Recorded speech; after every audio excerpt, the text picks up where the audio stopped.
Thank you very much. Bismillah ar-Rahman ar-Rahim. Assalamu alaikum. In the name of God, the Beneficent and the Merciful, may peace be upon you all. Your All Holiness, Eminences, Excellencies, ladies and gentlemen, and especially this community of people of faith and friends, thank you. Thank you. I wish to begin by giving my sincere gratitude to the organizers of the G20 Interfaith Forum here. I would begin by also thanking the government of Italy for this very gracious hosting in this most beautiful of places. I would also wish to specifically mention three professors who are great minds in this space and who have helped to convene us all here today, particularly Professor Catherine Marshall, Professor Cole Durham, and Professor Alberto Meloni. I wish to thank them personally and professionally for the opportunity to be with you all here today. Your All Holiness, you felt and clearly saw the intensity of emotion in the room when we heard your words. Your words resonate deeply, passionately, and powerfully within our spirit because you, among many things, speak truth to power, and because you have spoken this truth for many, many, many years. You are referred to as the Green Pope long before it became fashionable to be green. Your words resonate because you are a religious leader. And I ask you all to consider the impact if we would have all religious leaders, all leaders of faith present with us and powerfully echoing and speaking as one along the lines of what His All Holiness did. Can you imagine that power? Can you imagine how anything could possibly stand in the way of the very needed transformation that His All Holiness spelled out and laid out? I want to thank you for sharing your dream. Your dream echoes powerfully as well, but you did not only share your dream, you also told us how we could get there, which is wonderful. Now imagine if all CEOs were able to adopt the mantra that you shared. It would mean that we really have nothing stopping us from transforming the world that we wish to the world that we must have. What is missing today is not the powerful words of religious leaders or political leaders or business leaders.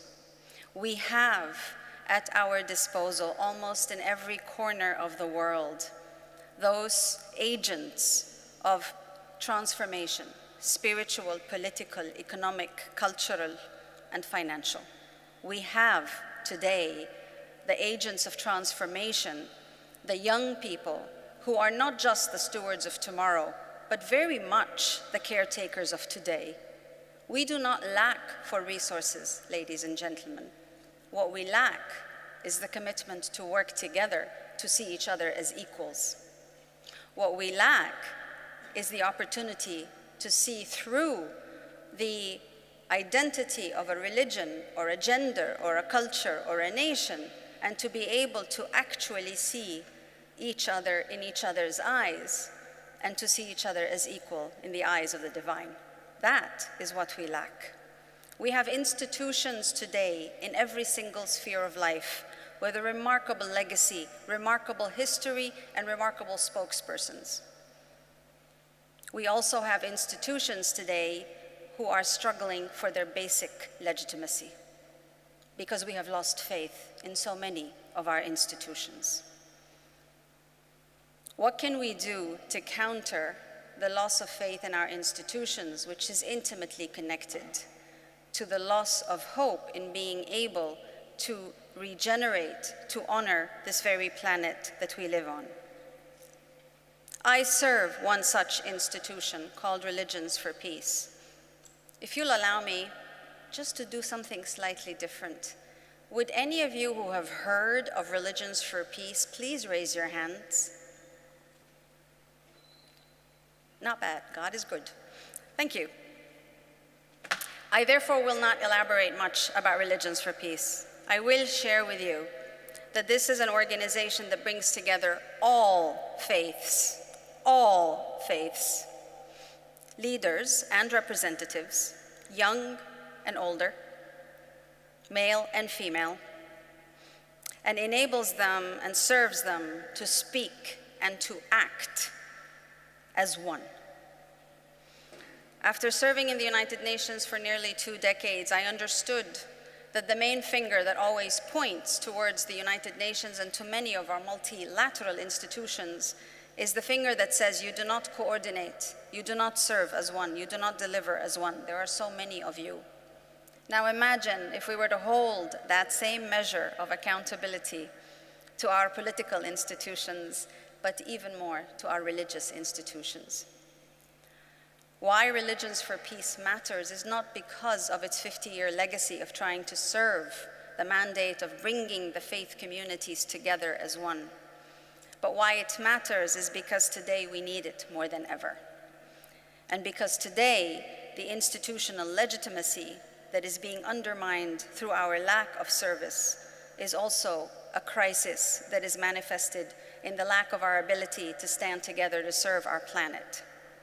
I'm not sure how many of you are aware of the fact that the rainforests are the lungs of our planet.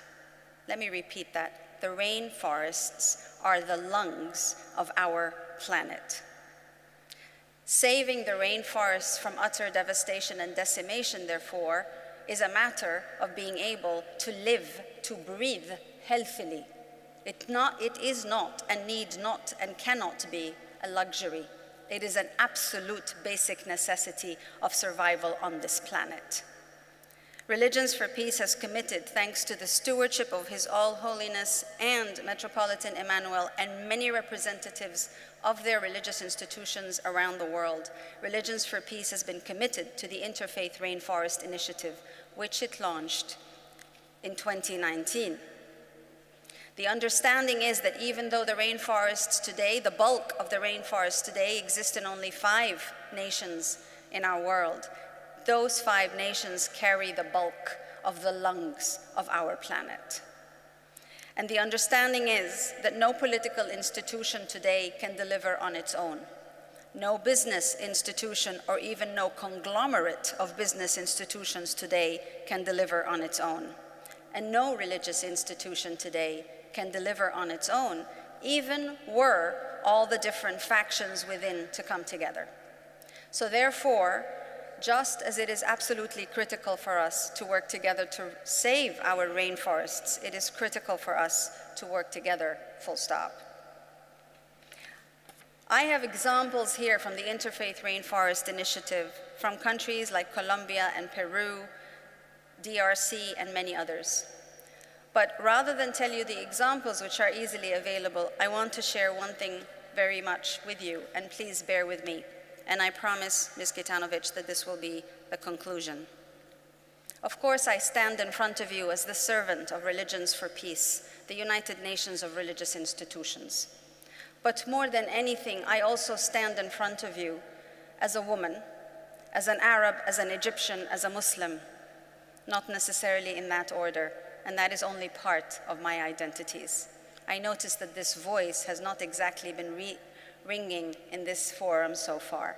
So allow my voice to ring for a minute. What we are lacking today, from individual to institution, from community to nation to globe, is accountability. Accountability for one another.